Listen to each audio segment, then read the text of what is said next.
All right. Hello, everyone. Thank you so much for being here. It's so nice to see you all. I'm Jordan Becker, one of the supervisors at CASA, just kind of helping host this Ask CASA session. We have Genny Beemyn here with us today. They are the director of the Stonewall Center at the University of Massachusetts Amherst. And the point of their workshop today is to really educate us further about better supporting youth in foster care who identify as LGBTQIA+. So how we're going to run this is we're going to let Genny, excuse me, a little frog in my throat. We're going to let Genny just kind of share their presentation throughout the hour. They did say that if you guys want to be sending questions in the chat, you're absolutely welcome to do that, and we'll keep an eye on it so that we can be asking questions as the presentation occurs. So I'm going to hand it over to Genny. Great. Thank you all for being here and being interested in caring about this topic. So what I'm going to do today is talk about terminology, discuss discrimination against LGBTQIA+ folks, particularly youth and the effects, identify ways that you and your agency can counter prejudice and be better supporters of LGBTQIA+ youth, and then provide some resources. In terms of talking about gender and sexuality, I like to use this graphic, even though it is kind of cutesy. I like the fact that it separates gender from sexuality. That, as they say, sexuality is who you go to bed with, gender is who you go to bed as. And this recognizes that there are different continuums, and it doesn't put male and female or man and woman on the same spectrum, so that by being more gender expressive towards, let's say, male, it doesn't mean that you're less expressive towards female. You can be gender expressive to a high degree, both as male and female. I like also that it separates gender identity from gender expression, recognizing that people don't always express their gender to reflect how they identify. They may not be out. They may not feel comfortable in a given situation to want to be able to really be themselves, or they could be non-binary, like I identify as non-binary, as genderqueer. How do you express that, right? There isn't a way that you can signal like, hey, I'm non-binary. I guess you can dress androgynously, but that's not my thing. So really you can't tell someone's gender by their appearance. I also like this graphic because it separates sexual attraction from romantic attraction, recognizing that those are two distinct concepts, that people can be romantically attracted to individuals, but not be sexually attracted to individuals, or it could be not attracted sexually or romantically to anyone. So I like the way that these makes those sort of distinctions. When I was in college, back in the late 80s, this is the terminology we had to talk about the community. LGB sometimes was used, unfortunately, more often not. And then to the extent that transgender was talked about, which was often not a lot either, it was very much a binary. You were either TS or CD, transsexual, the language that was used then, or cross-dresser, with the distinction being made that if you were planning to have surgery in the immediate future, then you got put into the TS camp, otherwise you were a cross-dresser. And for someone like me, who was starting to think of themselves as being non-binary, I had no place to go. I didn't have a community, I didn't have a place to fit. And it was really difficult to figure out my gender identity when there wasn't a space for folks who were non-binary. Today, it is just exploded in terms of terminology. I am writing a book now on LGBTQ plus college students, and a big part of that is talking about terminology. So I came up with a chart to help people recognize, understand the most used terminology. There's hundreds and hundreds of terms out there. I work with a data set of incoming college students going through more than 1,000 colleges and how students identify their gender. And there literally are more than 100 different genders that students are using to describe themselves. But these are the most common sexual and gender identities. And you see here that a lot of the terminology is around non-binary attraction, non-binary gender. It's just so different today than what it was when I came of age 30, 40 years ago, in terms of the language that is available. I didn't know anyone who was non-binary when I came out. Now, non-binary gender individuals are the vast majority of the trans youth community. And this might be overwhelming. You don't need to know all of this terminology. It's ever changing. Like I said, I am doing a book and developed this chart. I have changed this chart at least a half dozen times in the years that I've been working on this book as new terminology gets put out there and becomes popular, as people come up with different terms, different ways to describe gender and more nuanced ways of looking at gender, put it on their social media, some of it gets picked up and becomes more widely adopted in the trans or non-binary sexual communities. It's hard to keep up with, and you really don't need to keep up with all of it, but you should really know some of the main terms and concepts and what they mean. I'm going to assume people know what the LG, the lesbian and gay means. So I'm going to start with the B in LGBTQI+, which stands for bisexual people. The most common definitions for bi people are individuals who are attracted to others of more than one gender, or who are attracted to genders similar to themselves and different from themselves. It is not being attracted to men and women, because that leaves out a whole lot of people. So that definition is no longer one that is used in the bi community. People often will talk about it as an umbrella term to include all people that are attracted to more than one gender. Some people don't see it that way and come up with other terms like multisexual or plurisexual to sort of be more of an umbrella term. So it varies. Pansexual is a very specific term for those who are attracted to others regardless of their gender identity or how they were assigned at birth.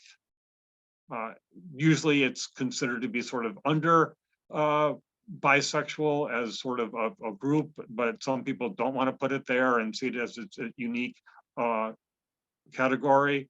Some people use them interchangeably or use them depending upon who the audience is, because especially coming out to older people like family, parents, they're not going to necessarily know what pansexual is, not have heard the term, whereas they would have heard the word bisexual. So some people use bisexual to straight people, but in their community will refer to themselves as being pansexual. And I include flags here to give a little bit of color to this presentation and what those colors signify typically. The T is for trans, and we typically say trans now rather than transgender, because trans is a shortened form is seen as more inclusive. An umbrella term for anyone whose gender identity expression different than how they were assigned at birth. We say trans people, we don't say transgender because it's not something that you do. or you don't say transgenders, it's an adjective rather than a noun. The opposite is cisgender or cis, which is the opposite actually in Latin. Trans means across from, beyond, whereas cis means next to. And someone is trans if they identify as being trans. There are folks who are binary, trans people, trans women, women who were assigned male at birth, trans men, men who were assigned female at birth. Some individuals who transition medically, who were trans women, may just see themselves as being women, or trans men might just see themselves as being men without any adjective in front of that after they transition and don't identify as being part of the trans community. That's fine. There are non-binary folks who don't identify as being part of the trans community because trans historically has referred to trans women and trans men, that transsexual history that's there, and so they don't feel the word trans is inclusive of them. So it's a term it's meant to be encompassing, but not everyone feels comfortable under that umbrella. As I mentioned, non-binary folks are the largest group of trans people today, especially among young people, people that don't identify as male or female, but use a whole host of different labels to describe themselves. I include here the largest, most common groups under that trans umbrella. Study that I mentioned earlier, looking at the gender identity of students who apply to more than 1,000 colleges, more than 1.22 million students in all. The most common identities were gender fluid, gender queer, and agender, as well as trans man, trans woman. Queer, the Q, is a interesting history. Obviously, traditionally a pejorative term that a lot of younger folks have taken back. I was part of that movement, being involved in Queer Nation back in the 1990s, where we started using that word as a way to be defiant and to be challenging to the dominant cis hetero system. And now it's widely embraced by young people, either as a descriptor for themselves, like I identify as being queer, or as an umbrella term. Instead of having to say LGBTQIA+, you can just say queer and be done with it.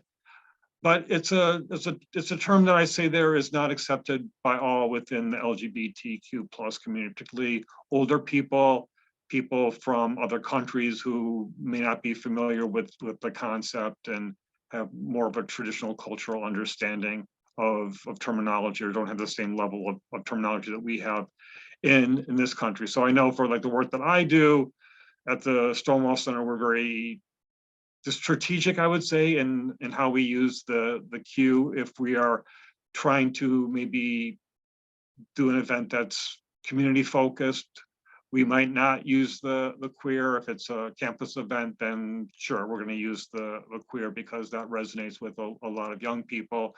Whereas the word homosexual is a word that is really pejorative today.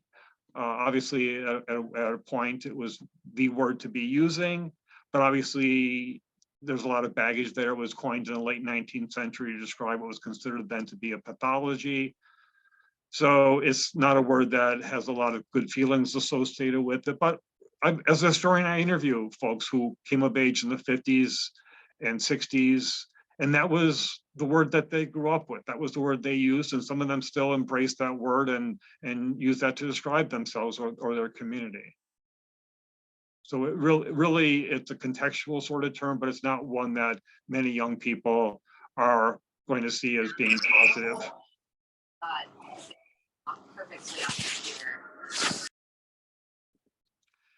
The I stands for intersex, which is an umbrella term for folks who have a wide variety of natural biological variations that don't fit them into standard male or female bodies. We don't use the word hermaphrodite because that's considered to be a slur.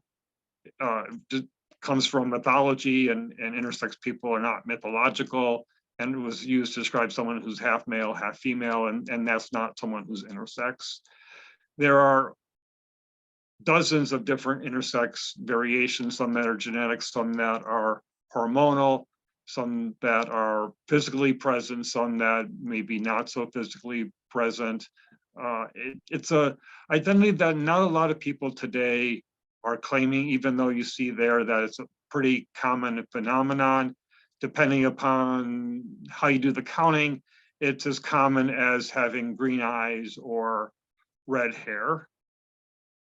But it's still really stigmatized to be identifying as intersex. And so when people do studies and give people the chance to identify as being intersex, very few people will indicate that they are. Contrast that to the A, which stands for asexual, which is a group that, again, has historically been pretty stigmatized, not being interested in sex or having little or no sexual attraction, especially in youth culture, which is so sexualized, is marginalizing. But more and more young people are identifying as asexual, as ace, as they say, taking pride in that and developing community. We have an ACE group on our campus. A number of campuses have ACE groups. So it's an identity that's growing. We're seeing more and more folks identifying as ACE in surveys that would not have been the case a decade ago. So that's a community that's starting to find itself and become visible. And the terminology around being asexual has just grown as more and more people are identifying and try to name their sexuality and what makes it different than maybe other people's sexuality. But the two largest groups are people who are demisexual and gray asexual, which I define there. And then there are also people who are aromantic, who experience little or no romantic attraction. About the latest survey of people who are asexual are also aromantic. So a good number, but not the majority of people who are asexual. So many people who are asexual do experience romantic attraction, and that could be just as with sexual orientation, that romantic attraction could be to people of the same sex, people of a different sex, could be pansexual, bisexual, could be a whole host of ways that people experience romantic attraction. In terms of talking about prejudice, oppression, I like to use the word prejudice to talk about attitudes. I am not a fan of using phobia, either homophobia or transphobia, because it's not a fear, it's a hatred really, or it's an ignorance. It's really not based upon fear, unless it's sort of internalized, like internalized homophobia, internalized transphobia. Yeah, then you have a fear there of what it would mean if I was to disclose this. There is a fear that's there, but in terms of people's animosity, people's prejudices, it really is that rather than a fear. And then the systemic level, we talk about the ism, heterosexism or genderism, the ways in which people who are or are perceived as being heterosexual or cisgender have privileges, in the ways in which people who are or are perceived as being LGBTQ are subordinated and disparaged. So let me turn to some research on the experiences of LGBTQ youth. One of the best surveys we have is done by the Trevor Project, which is a national LGBTQ plus youth organization that focuses on mental health. They do an annual survey. This is the most recent version of that. You can see here some of the numbers. They had a pretty healthy number of folks who are identifying as trans or non-binary. when it comes to sexual orientation, bisexual being the largest group, which we see in all surveys, that when we talk about sexual orientation of the LGBTQ community, bisexual is by far the largest group, more than lesbian and gay combined, as you see here. Interesting that very few folks identified as straight or heterosexual, because you have not just people here who are cisgender, but also folks who are trans and non-binary. So most trans and non-binary people are identifying someplace as being queer, oftentimes either using queer or pansexual, bisexual, very few identifying as straight or heterosexual. Because again, if you're non-binary in your gender identity, how do you become sort of binary then in your sexual attraction? Because of course we define sexual attraction by your gender and the genders of the people you're attracted to. But if you're non-binary, you're already outside of the binary system. How do you get back into it to identify as heterosexual? You really don't. And also a good number of folks identifying here as being asexual, which again, I think demonstrates that this is a growing population.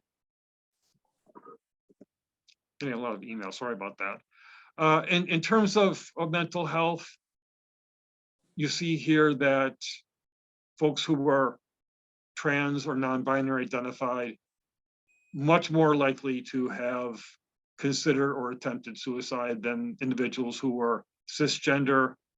By age, the younger folks in the survey were much more likely to have considered or attempted suicide, which I think is a rather surprising finding, because older people, and I use older in quotes because we're only talking a handful of years here, but the older folks, they've been around longer.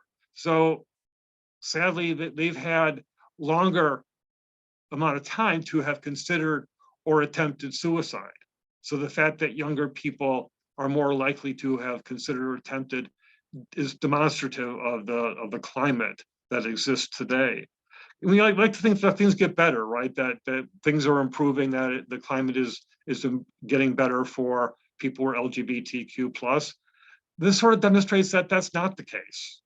And I think we see that in what's going on in a lot of states that are trying to basically try to eliminate trans youth, try to block their ability to be themselves, denying them access to facilities, denying them access to healthcare, to participate in sports teams, really trying to erase them, and the devastating effect that has on someone to basically have your state hating you.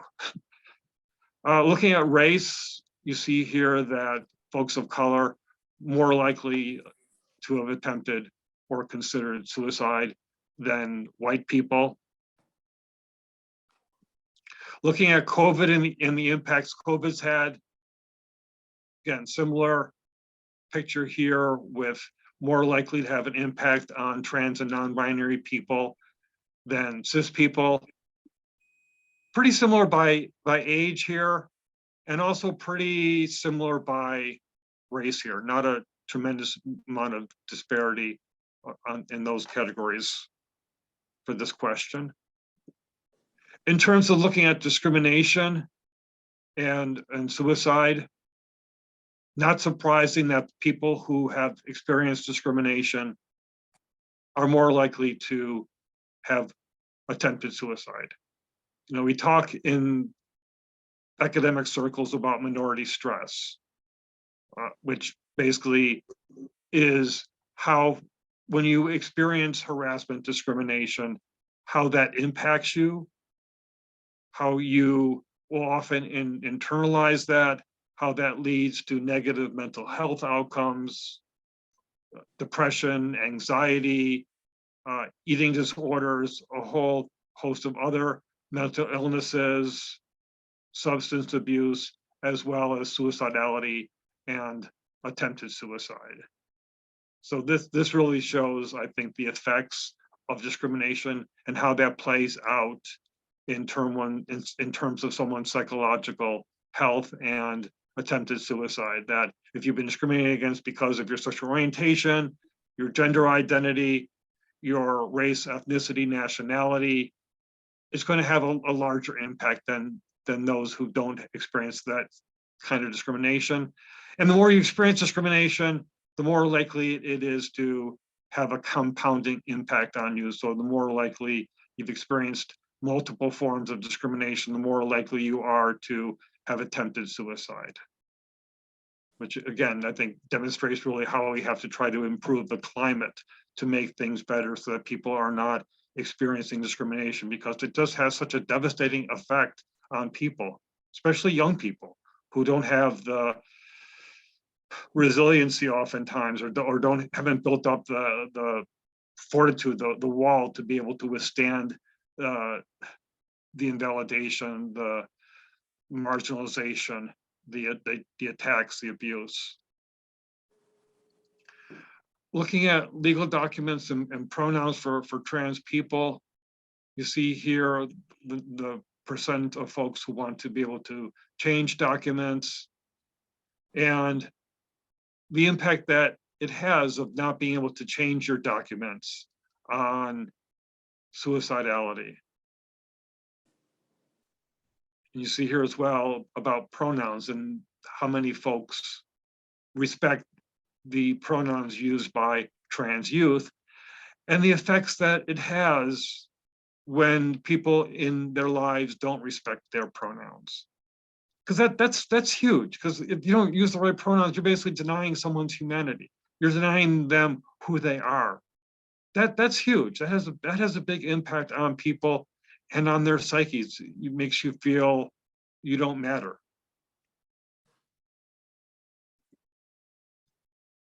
On the positive side, many trans and non-binary youth have affirming spaces,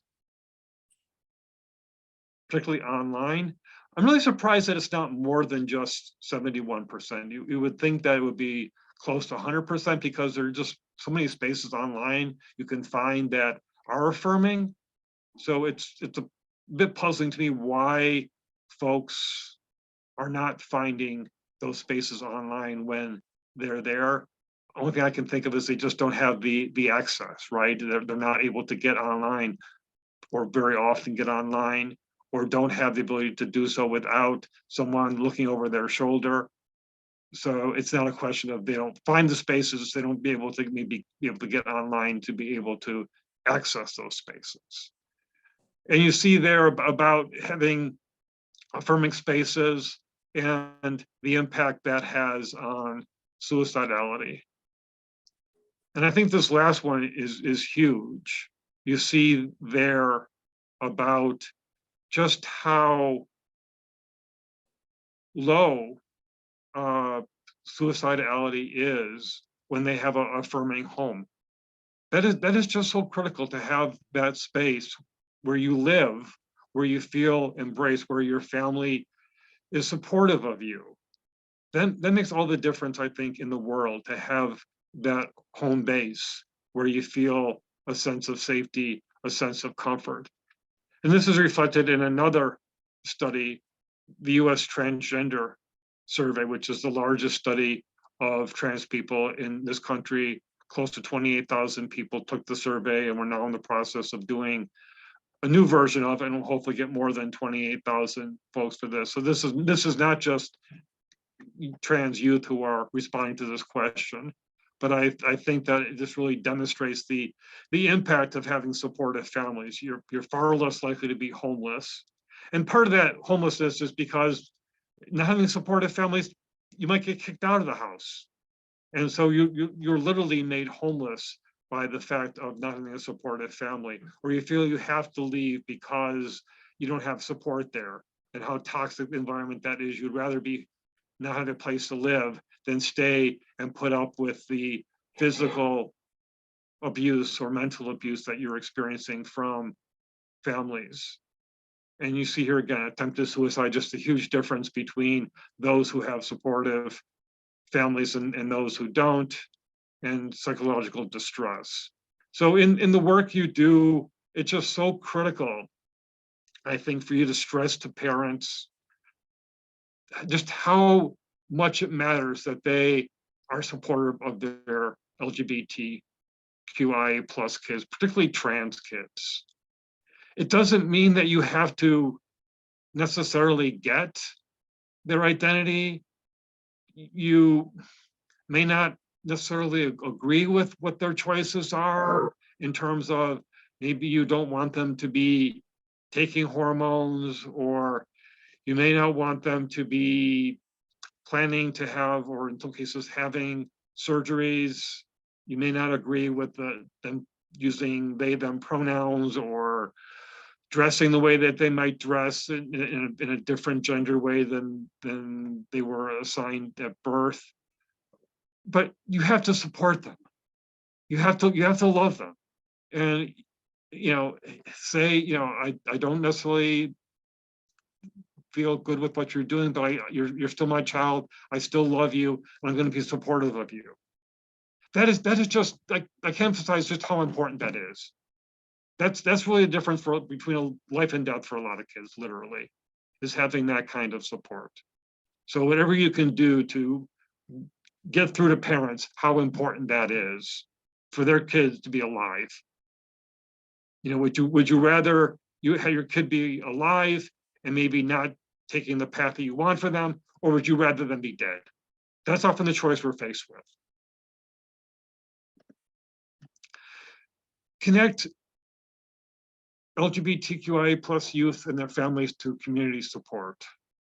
I don't know what's available in the Worcester area. When I do these kind of presentations in Western Mass, I do know what's available, and I share that. I don't really know what's available in your area. Hopefully you do, and hopefully you all can be sharing those resources, because it's so important for people to get the support. I don't think that Worcester PFLAG is active anymore, which is a shame, because I think parents especially need to have role models. They need to have other parents who they can talk to and who've gone through some of this and can say, don't, it's going to be okay. You can do this. That you're going to be okay with this. It's going to take some adjusting, because oftentimes a young person who is coming out has been thinking about this for years and figuring themselves out, and they come out to a parent or a family member, and the parent hasn't been oftentimes thinking about this for years. Sometimes they have a suspicion that, oh, my child is trans or is queer, and they may even know it before the kid does. But oftentimes it comes as a shock to them, and they need some time to get adjusted, because of course the child's had that time to get adjusted, to think about it, to figure things out for themselves. The parent oftentimes, or a family member oftentimes, needs that time as well to get used to it. So they can definitely use the support, and so to the extent you can hook up families with other families to be able to provide that kind of support is, I think, really critical, because oftentimes we don't have, even in a place like Western Mass or Central Mass, where there's a pretty good support community, a lot of trans people, it's a pretty progressive place in general. There aren't a lot of people that you can look to it for role models. So it's good to be able to have people connect with other folks to be able to see that you can do this. You yourself should model acceptance to families. They're going to take their cue from you, which means you need to also address your own prejudices and assumptions around heteronormativity and cisnormativity. So need to unlearn oftentimes the way we're socialized, particularly around gender, to believe that gender is a binary, that male and female are opposite ends. Men are from Mars, women are from Venus, and the two planets never come together. It's crazy, but that's what's out there as how men and women are in the world, and that's just BS, quite honestly. Not making assumptions based upon how someone appears, how they identify their gender.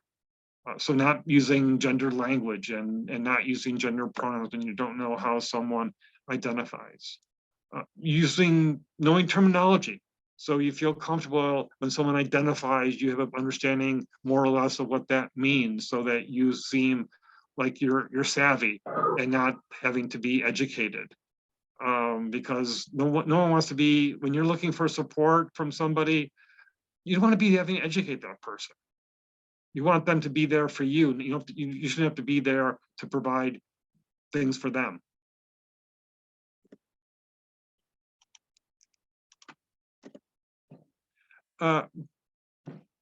Don't consider the name that someone's given at birth to be their real name. And to the extent possible, use whatever name someone goes by and not their legal name if someone has a different name for themselves.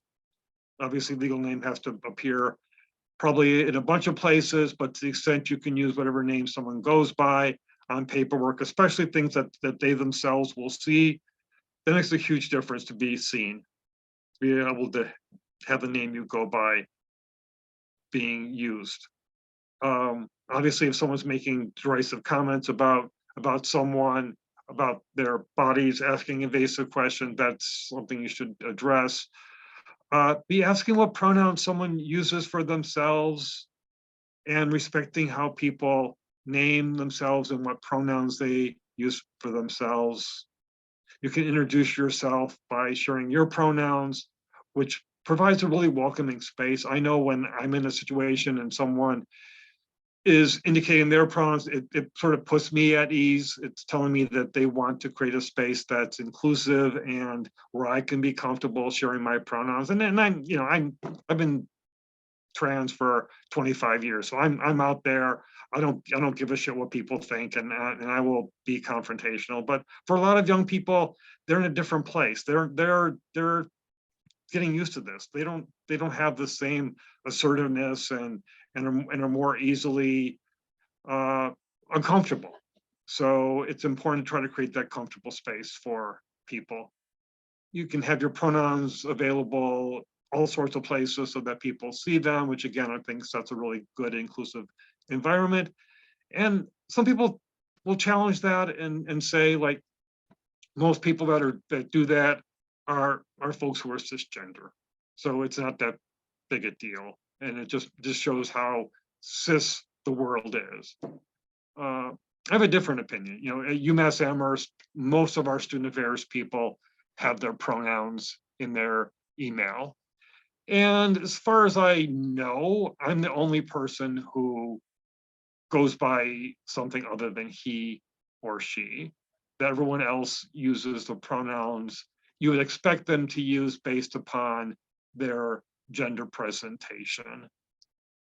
But I still see that as being pretty revolutionary and pretty important, because it says that you can assume my pronouns, because even though I look the part, so to speak, of someone who would be using these pronouns, there are individuals who may look very similar to me who use different pronouns for themselves. So I don't want you making that assumption about me, because then you'll make the assumption about other people as well.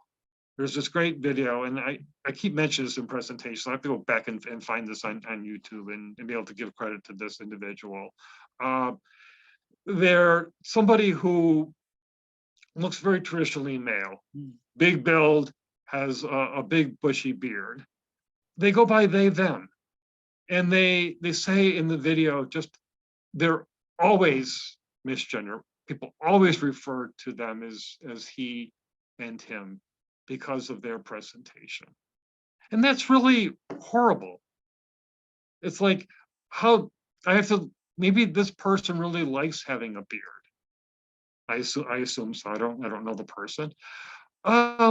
Do they have to shave off their beard in order to maybe be seen as less male and in appearance and not be misgendered? No, I think you should be able to be non-binary and have a freaking beard. But we make that gender assumption by how someone appears. So need to really challenge that. So I'm just gonna, if I could share a question in the chat, Jenny. Bill asked, so we have, he, him, she, her. so are they, them for everything other than the traditional him, her, he is, I think this is what Bill's asking. Is that right, Bill?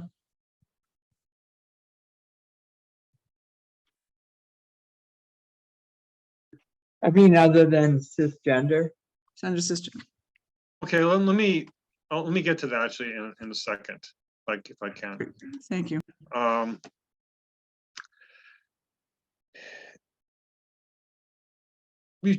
Where possible, you should be asking, especially a young person, what their pronouns are, because they'll get it. It's amazing for me to watch members of Gen Z and now Gen Alpha interact with each other. They're used to asking each other what pronouns to use because they recognize that gender is not a binary and you can't make assumptions, because majority of young people by surveys indicate that they know someone who is non-binary, who goes by pronouns other than he or she. So they recognize that they need to be asking pronouns, and so they just incorporate it into their world and introducing themselves and asking, like, hey, I'm so-and-so, I use these pronouns, what's your name, what are your pronouns? It's second nature to them, and we need to sort of catch up with that, as we have to catch up, I think, in a lot of ways with younger people. And it may be difficult to do at first, it may not be comfortable, but it's a lot more comfortable than ending up assuming gender and possibly misgendering somebody, and then the embarrassment that follows from that. And if you do misgender, and quite honestly, you're gonna probably mess up at times. I mess up at times, failing to remember that, oh yes, this person now uses these pronouns for themselves. So as you might imagine, in my world, I have people using a whole host of different pronouns and changing pronouns, and sometimes I don't always remember. My software has not been updated to realize that the person is now using these pronouns, and so it can take some practice, saying the person's name and their pronouns repeatedly in your head. So when you see that person, or their name, you automatically think of the right pronouns for that person. It can take a little bit of work, but it's important to do so that that person feels included, feels respected, and not marginalized and invisible. And if someone else misgenders someone, you can correct them. It's important to correct them. So if you screw up, use the wrong pronouns, you can, and they're there, and you're, because obviously if you're just talking one-on-one with the person, you're going to use you. You're not going to use the third person. But if it's a group and you're referring to someone by pronouns, third person, singular, and you mess up, you can simply apologize. That's it. And file away that, okay, I need to do better next time. I need to learn this. It can be tempting to go on and on about how sorry you are and how you didn't grow up with this. I was not used to this. This is all new to me. I'm still learning. And I've had this happen to me, and quite honestly, process on your own damn time. It puts me in an awkward position because you just offended me by misgendering me, and what, now I'm supposed to feel bad for you because you're ignorant and didn't learn this, which I think this graphic sort of gets to. Again, just simply say you're sorry, don't call undue attention to it, and move on. If someone corrects you, and this has happened to me, when I'm talking about someone else and use the wrong pronouns and someone corrects me, I so appreciate that, because it hopefully prevents then me from misgendering that person to their face. So it's important, I think, to really thank the person, because they're sort of calling you in rather than having you be potentially called out later for misgendering someone. So it's an act of care, and it can be risk-taking if it's somebody who is under you in the hierarchy who's making this known to you. If you hear someone else misgender someone, it's important to address that, because you don't want this to go on. repeated misgendering is harassment under the law. Under Title IX, under Title VII, that not treating a trans person as how they identify themselves is considered to be a form of sexual harassment. So it's important that this not go on. And in my experience, and I have to deal with this at UMass Amherst, when I get told about a faculty person, and typically it's a faculty person misgendering someone, it's never malicious. It's not deliberate. It's someone just failing to learn, failing to take the time to be doing right by that student. But it doesn't matter whether you're doing it accidentally or deliberately, because it has the same impact. You're misgendering someone, and whether you mean to or not, you're hurting that person. And so having to work with faculty and bring in department chairs and deans and such, it's a mess. Just because somebody doesn't take the time to respect someone enough to learn, okay, this person uses whatever pronouns that they use for themselves. And I love it when somebody corrects somebody who misgenders me, and it doesn't happen too often because I'm just out there, you know, in the work that I do. You know, I'm like the big trans person on campus, so most people know that, and so I don't get misgendered probably as much as most people would. But I really love it when someone else brings that up and says, hey, you know, remember Genny uses they, them, because it can feel like I'm the gender police, freaking always having to call attention to someone who's misgendering me. I love it when someone has my back, is there for me. It really takes the sting out of being misgendered when somebody else is supporting me like that. So if someone gets misgendered, you can support them, let them know that you feel like this really sucks. Quite honestly, that happened to them, and be supportive of them. That makes a huge difference to people. Cool question came up around they, them.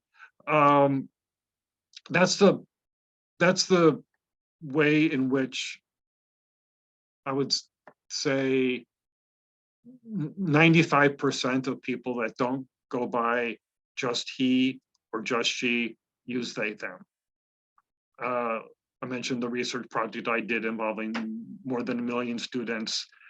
95% of them use they, them, who didn't use just he or just she.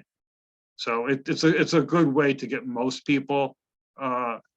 Some people may share that they use different pronouns than they, them, so that might take a little bit extra learning on your part to remember that they go by like Z, for example. But it's probably not gonna be that many folks who are using different pronouns than he, she, they. So it's not a tremendous amount of labor to really be able to do right by people and not misgender them. And if you don't have the ability to refer to someone by the right pronouns because you don't have a chance to ask them, or it's not a good setting to be asking, you can use they, them as sort of a catch-all. We do that now when we don't know the gender of a person. I'm going to pick up a friend at the airport today. You might say, oh, who are they? You're not going to say who are he, she, because that's really sounds awkward. So we use they as a placeholder when we don't know the gender of an individual. So it's doing sort of that with a person that we sort of have in front of us rather than this unknown person. But it works, and more than 9 times out of 10, if you're using they, them, you're going to, for a non-binary person, you're going to get it right. Obviously, if people are bullying, that's something that you need to address. It's illegal to be gender policing restrooms in Massachusetts. State law says that unless someone's doing something clearly illegal in a restroom, like loitering to look at people, harassing people, taking pictures or videos, if they're just there going about their business, literally and figuratively, no one has the right to say they're in the wrong facility. So that's important to recognize. As a institution, as an agency, you can display images, symbols that are supportive, rainbow flag, trans flag, various ways to show your support. But there's a whole host of awareness days for different parts of the LGBTQI plus community, most of which happen in September and October. So we just sort of passed those. International Pronouns Day, which is the third Wednesday in October, which I helped found a few years ago, is a great way to call attention to the importance of asking and respecting pronouns. So you can put stuff on social media, you could have various giveaways, a whole host of ways to be able to show support. There's all sorts of merch out there that has various rainbow stuff on it or trans flag stuff on it, so that there's various ways you can show your support through various items and such in your office, in your agency. Obviously, education is a huge piece. This is great that you're here today, but I really want to stress that this is step one, or maybe for those who've done some other work, this might be, I don't know, step 2 or 3, but this is not a one and done sort of thing. We refer to this work as being allyship trainings rather than ally trainings, because taking this training doesn't make you an ally. It puts you on the allyship pathway, but it's not something you can check off. Okay, I attended this training that Genny did, and so now I'm an ally. It doesn't work that way. We never stop learning. We never stop having to come up with ways to be doing this work better, to be more supportive. So it's you always have to keep learning. I compare it to coming out. It's not like you come out and okay, I'm out and that's it. You have to keep coming out because there's always new people in your life. There's always new circumstances and contexts, and so allyship is, and we use the word allyship, as an action. That there's always more that you need to learn or could be doing, that you're constantly having to be engaged. It's not something you can say, well, I did that and now my work's done for the day. And bottom line, it's important to be part of young people's support networks.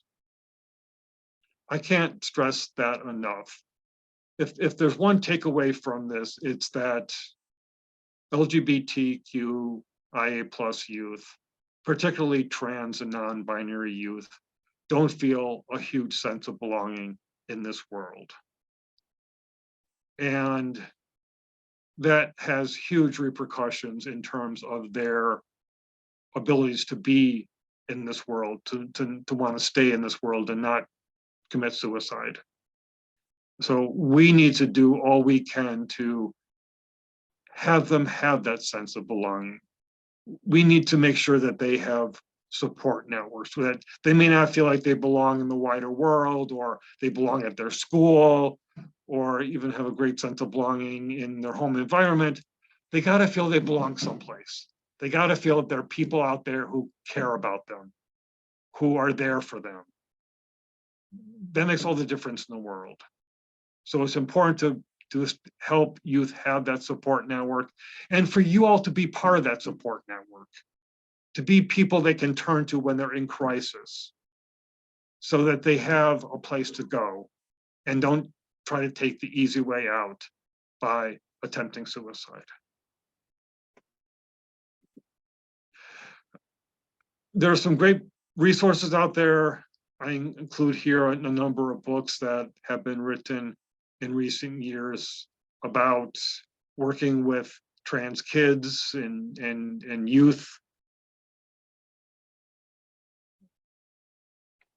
There's also been an amazing amount of books that have come out in the last decade and a half for school kids about trans and having trans images. And that's just so important to be seen for a kid to be able to see themselves reflected in a picture book. let's say. It normalizes who they are. So even if in school, they don't see other kids like themselves, they see it someplace. So they realize that they're not alone. That is huge. And in some places, and we used to do this in Western Mass, that unfortunately doesn't work anymore, used to be a group that would arrange play dates for trans kids so they could be around other trans kids, because oftentimes in their schools, they might be the only one. Although in places like Amherst or Northampton, there are a lot more trans kids than that. So you're going to have other trans kids in school. But it's so important for trans kids to be able to not feel like they're the only one and feel isolated like that. And of course, also those sort of play dates are great because then the parents get together, they can be talking and learning from each other and having each other for support. So if that's something you can do with parents, hook them up to each other and then hook their kids up then by virtue of that, that would be awesome. That would be a great way that would benefit both parents and children. So I'm going to end here and stop screen sharing so I can see people's faces, and would love to get people's questions. I know it's sort of at an hour at this point, but if there is ability to take a few questions, I would love to do so. We do have a question, outstanding, by the way, outstanding. I have so many things that I'm thinking about. We have a question from Terry Morris. What role should I have at a women event attended by trans women? I think that's been a huge issue about quote unquote women's events, admitting trans women, and it's great that where that is something that a women's event does do. I think it's really important that trans women be unable to attend women's events because they're women. They're women, whether or not that's legally recognized or not. They're female and have a right to be at women's events. And so if you are involved with quote unquote women's event, I think you should definitely be encouraging that and standing up for trans women and be supportive of them and be very welcoming when they do come to events. So this is Terry. So that personally, it's never been a problem for me. I play a lot of women, female poker events, and there's a woman that is always a trans woman that's always at the events too. My concern is, never directly to her, but behind her back at breaks and stuff. There's always something said. People that are not as welcoming, and I feel like I need to defend her, but I don't want. I don't know for sure that that's my role. Like, do I tell her about it? And, I think it is your role to stand up for her, just as Okay. I would hope that if someone was making racist comments about a person of color behind their back, you would defend that person and be outraged that people were making racist comments. Okay. I don't really have to necessarily share that with her because that's a tough one because and she should know the score, know what's going on, but at the same time, like having to indicate that people are being awful behind her back, that's not make anyone feel good either, and certainly discourage her from wanting to participate in the future. And you want her to participate, and you want to hopefully change the attitudes of those people who are saying negative things. And a lot of times what I've seen is that all it takes is for one person to stand up. A lot of people will be sort of bystanders. They're afraid to say anything. So if there's like one or two loudmouths who are biased, who will put their prejudice out there, a lot of people are afraid to say anything, to take a stand. And when someone does take a stand, a lot of people then are going to jump in and be defending the people who are in support. So I think it could just simply take you standing up to say something to get these people who are biased, who are trans hating to shut up, and maybe try to change their attitudes. I think, Bill, you've had your hand up, huh? Thank you, Jenny. Yeah, I do. So let me remove this wherever it is. Remove the hand, lower hand. So my interest, I'm curious about my use of pronouns. For various reasons, I've been in HRT for 5 years. I have an interesting mix of years and years and years of brain chemistry of male and 5 years of brain chemistry as a woman. I still think male. I present male. I use he, I don't change my pronouns. Is that appropriate? I mean, it's the way I've always felt and think. It's appropriate if it works for you. You know, that's how I feel about it. It's like I said earlier, people identify as trans if they want to identify as trans. It's totally what people feel is right for them. There's no one way to be trans. You don't have to. I'm really glad to see that the trans community has opened up. Like I said, back in the 80s, there was like 2 ways to be trans. And it was like so smothering. Now, I don't think there's any script. And in fact, even the medical guidelines that are put out recognize that even people that want to transition, there's not one script. Some people will take hormones and that's all they'll do. Some people will have some surgeries, but not other surgeries, and may not do hormones at all. Some people may do hormones, but not change their name or their pronouns. Some people may be non-binary, but still transition because they want to be seen as gender different than how they were assigned at birth. The world's limited, right? There's no way to do things, and whatever works for you, whatever feels comfortable for you, should be what you should do. So my license says non-binary, and I feel that I'm non-binary for obvious reasons. I've got female form in various places, but as you say, so the he him still appropriate because it's just the way I've always felt. Mhm. All right. Well, that's great. Just Thank you for sharing that, Bill. It's all I'm right. glad you're here. I can help. I can share a resource that I used just to help me learn more and practice more. I joined the Free Mom/Parent Hugs organization, where we attend LGBTQIA plus events and give out hugs. I mean, I feel like ideally we want them to be able to get them where they live and like the home and have all the love and embrace that they get at home. But it's helped me be around people and learn more. And it's through Massachusetts, New Hampshire, it's 1 chapter. If anybody's interested in joining that.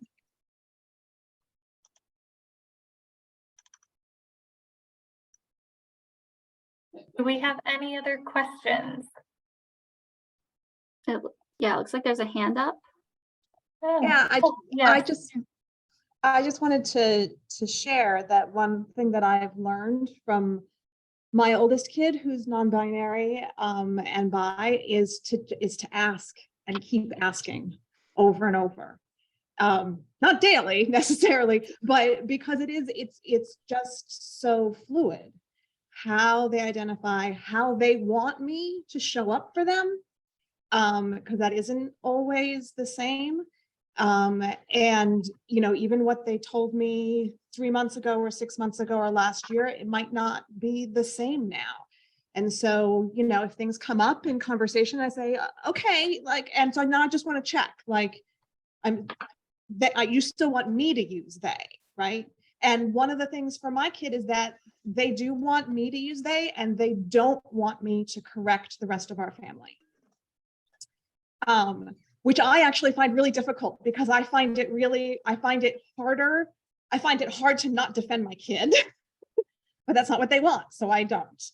And I also find it harder to use the pronouns correctly when they are not being reflected back at me. But that's all about me and not about my kid. And so I just deal with that myself. and listen to what my kid wants. So that I guess that's the piece that I would share. You know, if we're supporting you know, an LGBTQ kid as an advocate, is to recognize that even what they tell us the first time we meet it may be different the next time we visit or the time after that, and to be open to that and ask about it. Well said. Thank you for that, Genevieve. Bruce, do you have a question or comment? Yeah, two questions. One's real easy. I've been trying to figure out how Bill put that hand up, and I can't find it on my screen. That's the easy one. The other one, It's under reactions. the only thing that comes up for me is recognize hand gestures. Is that the one? Oh, okay. You can try it. Yeah. I did one. Is my hand up now? Well, anyways, Jenny, this one's for you.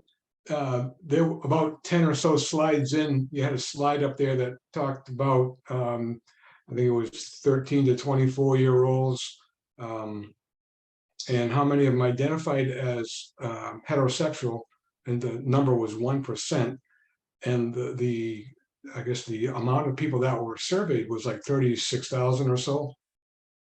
But what was the source? What were those people? Was it like well, not high school people, but how did that 36,000 people or so become assembled? It's a survey that the Trevor Project does through sending out an online survey through their networks of you know, so it's LGBTQ plus individuals who are between 13 and 24 years old. Okay. Okay, that's my question. Thank you. Any other questions or comments? No. All right, I'm going to stop recording right now so that I don't forget to do it.